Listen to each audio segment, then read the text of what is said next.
Bienvenidos una vez más a su programa Perspectivas. Les saluda Gaby Peruso. En esta ocasión tenemos el privilegio de conversar desde los estudios de BPI TV en la ciudad de Miami con Freddy Superlano, quien es precandidato a la presidencia de Venezuela. Y se dice sencillo, pero no es nada sencillo, justamente planificar unas primarias en una situación tan complicada, y los mismos candidatos reconocían que no había una democracia en el país. Sin embargo, ustedes están asumiendo este reto para darle un único liderazgo a los venezolanos. Muchísimas gracias por visitarnos. No, gracias a ti, Gaby. Y efectivamente tienes razón cuando dices que no es fácil, ¿no? Es una situación sumamente compleja. Pensar que en Venezuela se realiza una elección convencional ni presidencial, mucho menos para unas primarias, sería un error. Yo creo que si hay algo que los candidatos han tratado de asimilar con el tiempo, tal vez en mi caso, por el hecho de venir de una elección más recientemente, te hablo del 2021, por las elecciones regionales en mi estado de Barinas, tengo pues quizás más reciente, ¿no? Lo que significa enfrentar a la dictadura desde el punto de vista, aunque parezca contradictorio, electoral. Y parece contradictorio porque el régimen en Venezuela no tiene las características particulares de la dictadura que uno conocía, como te la describían en la escuela, como te la relataban tus abuelos. Esta tiene unas características muy particulares. Además que, como ustedes bien lo saben, seguramente han hecho análisis de esto durante mucho tiempo, hay otros elementos que están allí presentes dentro de Venezuela que hacen que tenga estas características que la hacen algo distinta, pero peligrosa al final del día, que utilizan las instituciones para tratar de coartar, coaccionar a cualquier liderazgo que tenga oportunidad cierta de representar una amenaza para los intereses del régimen, ¿no? Yo quería justamente comenzar con esa experiencia de Barinas, porque eso lo hace un candidato excepcional dentro del grupo, porque se trata de la última derrota que recibió el madurismo, el chavismo, en justamente la tierra, la cuna de Hugo Chávez, y lo quiero volver a explicar porque a veces nos perdemos entre tantas noticias. Usted efectivamente ganó una elección y rompió prácticamente 2 décadas de victorias del chavismo en Barinas, e inmediatamente después fue inhabilitado. Quería que nuevamente explicara ese punto, porque ese es el gran temor que tienen los venezolanos con ni siquiera las primarias. Cuando lleguen a las generales, ¿qué puede pasar? O en estas primarias, que el que gane esas primarias no va a poder estar en el tarjetón, y no cómo pueden votar por ti si no estás en el tarjetón. Sí, no, y hay que agregar algo incluso. Yo tuve orden de captura en el año 2019. Por lo tanto, estuve, por cierto, en esta ciudad cerca de unos 8 meses, antes de estar después 8 o 9 meses más en Caracas, en la clandestinidad. A mí me indultan un 30 de agosto del año 2020. Y apenas me indultan, pues me traslado, ¿no?, a mi ciudad natal de Barinas, y al año siguiente termino siendo candidato a esa elección para gobernadores. La primera vez en el 17 fue después de ganar un evento de primaria, y esta de acuerdo a los acuerdos que se manifestaron dentro de la unidad. Hicimos un proceso de campaña, nos inscribimos ante el Consejo Nacional Electoral, tal y como cuál son los requisitos o parámetros que coloca ese CNE. El CNE que acaba de renunciar casualmente, ¿no?, donde lo integraban 3 personas del oficialismo y habían 2 representantes que no eran del oficialismo, en este caso Roberto Picón y Enrique Márquez. Nos postulamos en ese proceso, ganamos la elección, y luego allí viene un proceso bastante interesante, podríamos decirlo hoy. En aquel momento, pues con mucha angustia, cerca de 11, 12 días, nos tuvimos que mantener en la calle, en protesta. ¿Por qué? Porque para la noche del 21, el Consejo Nacional Electoral manifestaba que Argeni Chávez, hermano del difunto presidente Chávez, había ganado la elección de gobernadores. Nosotros al día siguiente en rueda de prensa manifestábamos con acta en mano, 97.96% de las actas, que era todo lo contrario, que nosotros hemos ganado la elección. Y allí entonces empezó a desarrollar en Barinas una situación bastante compleja, de amenazas por parte de funcionarios del régimen, que lo hacían en reiteradas oportunidades, que nuestra manifestación, nuestra protesta en la calle estaba incitando pues a la violencia, al odio, al desconocimiento y al orden público. Casualmente, la observación de la Unión Europea nos acompañaba en cada uno de estos momentos, de estos movimientos, y nosotros pues simplemente nos presentábamos con prueba en mano de que habíamos ganado la elección, aún con las 2 actas que este general Serrano mantenía en resguardo en su oficina para esos días de la elección. ¿Todo esto para qué? Para ganar tiempo, ya que el CNE no tenía cómo proclamar a Argeni Chávez, ¿no? Porque no tenía las pruebas suficientes. Todo lo contrario, nosotros manifestábamos en la calle que las teníamos, había una presión también a lo interno del propio Consejo Nacional Electoral con estos dos rectores que te acabo de mencionar, y la opinión pública nacional e internacional empezó a voltear hacia Barinas. ¿Qué está sucediendo en Barinas? Porque hay movimientos, porque no terminan de proclamar al candidato que ganó, hasta que una sentencia del Tribunal Supremo de Justicia en su sala electoral, ¿no? Una situación que promovió uno de estos señores que se hacen pasar por opositores, pero que no sabemos que no lo son, ante esta sala, hace que ellos detengan el conteo que se estaba haciendo en el CNE, que ya había terminado, por cierto, por pocos minutos, y ya había un acta redactada, donde le decía, para el conteo, porque hay una situación anómala en el estado de Barinas. El CNE le dice, no, no lo podemos detener, ya tenemos un acta, y ganó Freddy Superlano la elección como tal. El CNE El CNE, públicamente sí, lo da ganador. tuvo que reconocerlo como tal, porque además habían testigos y todo lo demás. Bueno, de allí se desprende otra sentencia inmediatamente del Tribunal Supremo de Justicia en su sala electoral de manera rápida, expedita, y dice, está bien, Superlano gana, pero no lo proclame porque él está inhabilitado y hubo un fraude al elector. Fraude al elector que nunca subimos nosotros que teníamos... ¿Inhabilitado por qué? ¿Usted No había ejercido sabemos. alguna función pública? Ni siquiera nunca lo supimos. explicaron. Yo salí electo diputado en el año 2015, le gano también un circuito a este señor Argeni Chávez, el mismo que con el Copito por la Gobernación, y nunca estuve inhabilitado, jamás. De hecho, la situación que yo tuve fue de orden de captura por acción para delinquir y todos los... tú sabes que ya eso es como una especie de un menú que se le coloca a todos los opositores cuando caen, cuando hay cuando lo quiere sacar de competencia, por así decirlo, pero jamás estuve inhabilitado. Tanto es así que ni el propio Consejo Nacional Electoral tenía información de la inhabilitación. Sin embargo, la Contraloría la hace de manera expedita para entregársela a este señor Superlano, casualmente tiene el mismo apellido, quien fue hasta allá a solicitar esto. Y luego, meses después, es que le llega, semanas después, al Consejo Nacional Electoral, y muchos meses después nos llega a nosotros, porque esto no termina allí. Después que ellos me inhabilitan, a los días siguientes, a los 48, 72 horas, inhabilitan a mi esposa, inhabilitan de manera inmediata también a Julio César Reyes, inhabilitan a un representante del Partido Comunista que se estaba lanzando como una opción distinta a la de Arriaza, ofrecen cárcel a dos alcaldes que tenían pretensiones de ser nuestros candidatos abanderados para esta elección, hasta que nosotros decidimos entonces inscribir a un diputado que ya había sido proclamado por el CNE, que había sido juramentado por el Consejo Legislativo Regional, para, como estrategia, elevar el costo político a la dictadura en el caso de que decidieran inhabilitarlo también.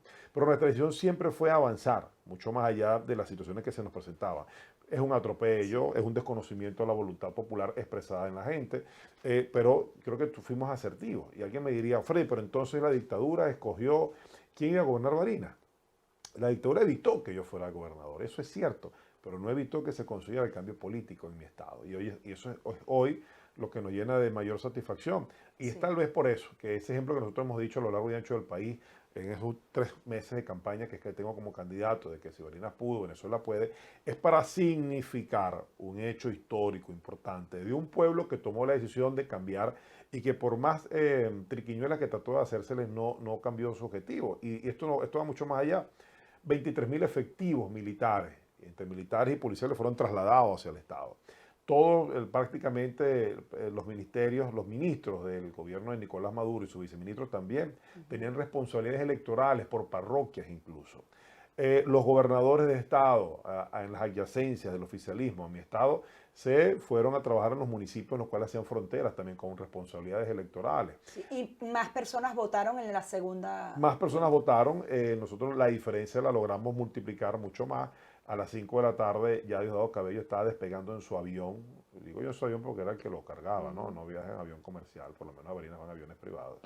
De la ciudad de Barinas, él y todos los ministros más que lo acompañaron. Y se pudo generar una derrota contundente, sin agregar la cantidad de electrodomésticos, ¿no? Y de otra serie de cosas más que llegaban para tratar de se podían coaccionar al electorado. Entonces hubo un ejemplo allí de mucha dignidad de un Estado que tenía, como tú bien lo decías, más de 20 años con una familia gobernando, su papá, sus 2 hermanos en este caso, que cada uno había tenido 2 periodos aproximadamente, y que la gente estaba harta, cansada de cómo una familia solamente se había beneficiado durante todo este tiempo, pero donde la población en general tenía la misma calamidad y resolver problemas que tiene todo el país en la actualidad.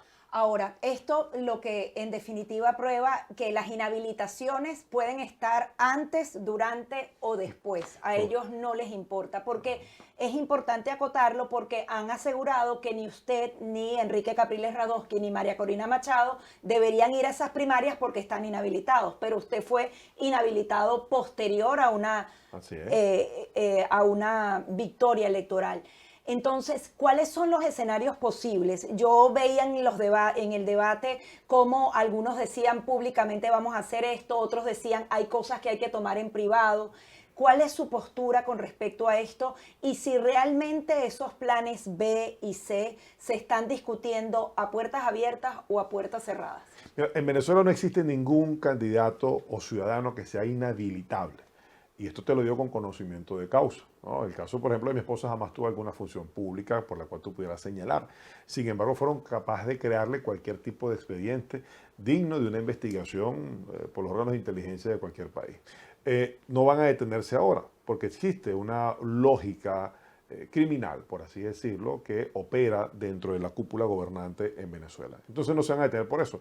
La única manera de que esto pudieras evitarlo es a través de un acuerdo político, cosa que hoy en día no existe aún. Ojalá se pudiera conseguir, pero en la actualidad no existe. De manera tal que nosotros tendríamos que prepararnos para un escenario como el de Nicaragua, donde candidato que va saliendo, que emerge, que presente, pues te lo van descalificando. Ahora, a esto hay que hacerle todo el mayor ruido posible en la comunidad internacional.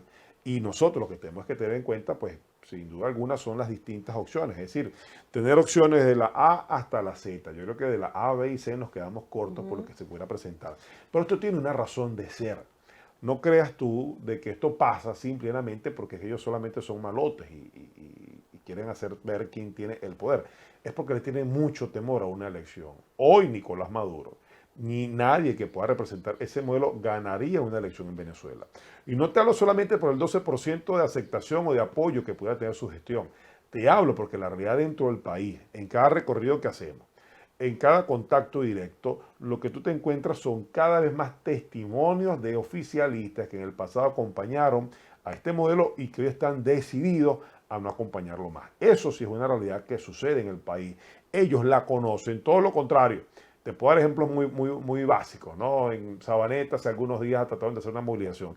Tienen todo lo que va de este año, el año pasado trataron de movilizar y no pueden tener ningún acto, ¿no?, que sea digno a las grandes Pero podrían lanzar, por ejemplo, provocar una situación en donde hayan 3 opositores. Ahí el oficialismo podría ganar. Pero ¿quién es opositor de verdad? O sea, yo no creo que una persona porque diga ser opositor lo hace opositor. Y también hay otra cosa. ¿Y no logran engañar a la gente? A algún porcentaje muy mínimo, pero te pongo este ejemplo. Es que nosotros hemos con el tiempo también subestimado al conocimiento de la gente. Hoy en día los ciudadanos están muy claros de quién no es y quién no. Por eso es que la primera es tan importante. Si el gobierno, la dictadura, el régimen ha detectado tal vez en este momento que la primaria es un enemigo. ¿Y por qué es un enemigo? Porque es que nos permite a nosotros escoger cuál es el próximo liderazgo que conducirá desde este momento hasta el evento presidencial a los factores democráticos. Es el candidato y además el líder de la oposición, esa persona se convierte en las dos. Tiene ambas cosas, ambas cualidades. Incluso puede ser que pierda la de candidato, ¿no? Pero que no pierda la de liderar. Porque liderar es la responsabilidad que tiene la persona que emerja de esa elección para que presentemos opción en la elección presidencial. Y ella es la que tiene que hacer el acuerdo político. El acuerdo político es necesario antes de las generales. El acuerdo político si se dan los tiempos, por supuesto. A lo mejor hay un acuerdo político en este momento, ¿no?, que es el que evita que elimines la primaria, que es el que evita que siga inhabilitando y todo lo demás. ¿Y qué falta para que ese acuerdo político se dé? Voluntad política, voluntad política, porque recuerde que hay una comisión negociadora de ambas partes.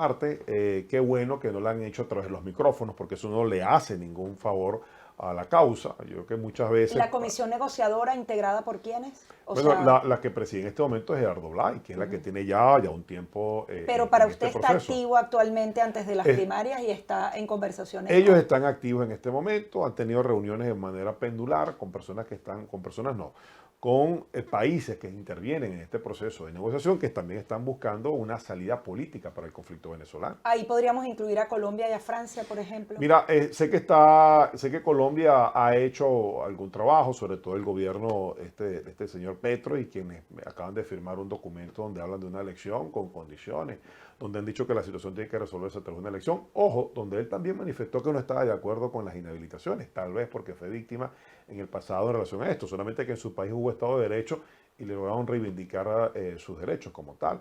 Pero no solamente ellos, hasta la Unión Europea también está vinculada, no solamente Francia en este caso, quien ha hecho también algunos esfuerzos para tratar de generar algún tipo de acercamiento.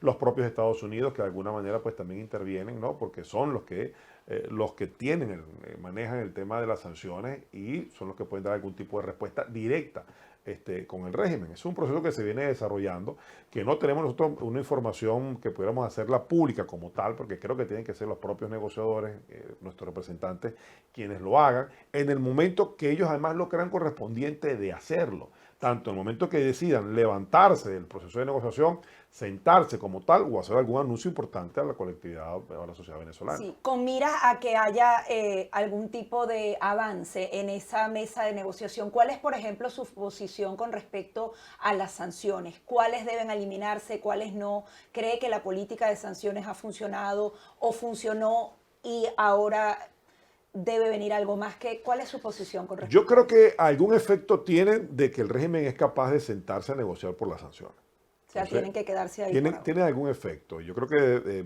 van a estar hasta tanto se consiga algún acuerdo. Por lo menos creo que ese es el objetivo de las mismas. Ningún país puede vivir eternamente con sanciones, también es cierto. Pero están ahí por una razón, por la cual se pensaron y ojalá cumplan su efecto. Que es lo que queremos todos nosotros. Que el país que tenemos no le sirve a nadie, ni a ellos, que en este momento ostentan el poder, ni a nosotros, que no tenemos acceso, ¿no?, a el Estado de Derecho venezolano, que es lo que quisiéramos al final del día para nosotros mismos poder generar los cambios que nuestra sociedad nos está exigiendo.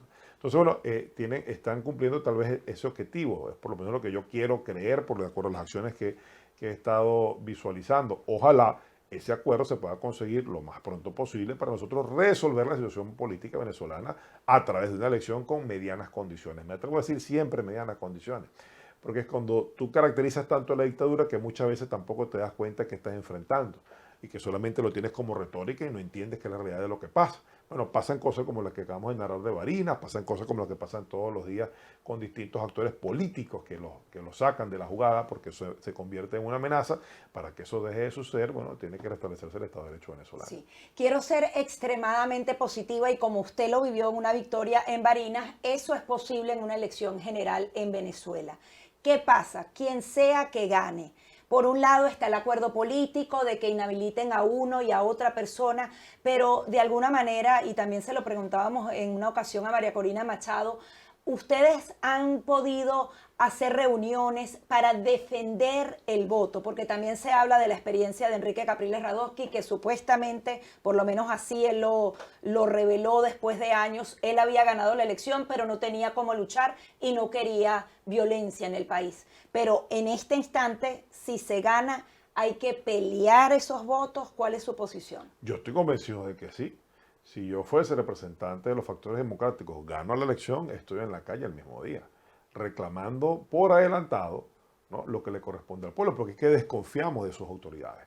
Si tuviesen ejemplos de transparencia y de apego a la ley, tú dirías, no, yo aguardo pacientemente a que manifiesten cuáles son los resultados. Pero entendemos que no es así, que vamos a ganar de una manera muy contundente, también hay que decirlo. Nosotros pudiéramos estar ganando esa elección presidencial por encima del 1.000.000 de votos de diferencia, mucho más incluso. Pero aún con todo y eso hay que prepararse en consecuencia, porque conocemos las reacciones de los que son capaces de estos sujetos. Entonces, para eso hay que tener un proceso organizativo. Son, por ejemplo, capaces de reunirse con militares que estén activos, pero que todavía crean en la democracia antes de esa elección. Yo no sé si eso sea bueno decirlo o no, si pasa o no pasa. No sé quién pueda manifestar algo como esto. Lo que sí creo yo, estoy convencido, no porque nadie me lo haya dicho, sino porque he visto señales, es que hay la comunidad castrense, hay muchos que están ganados a la idea de respetar la Constitución, de reinstitucionalizar la Fuerza Armada.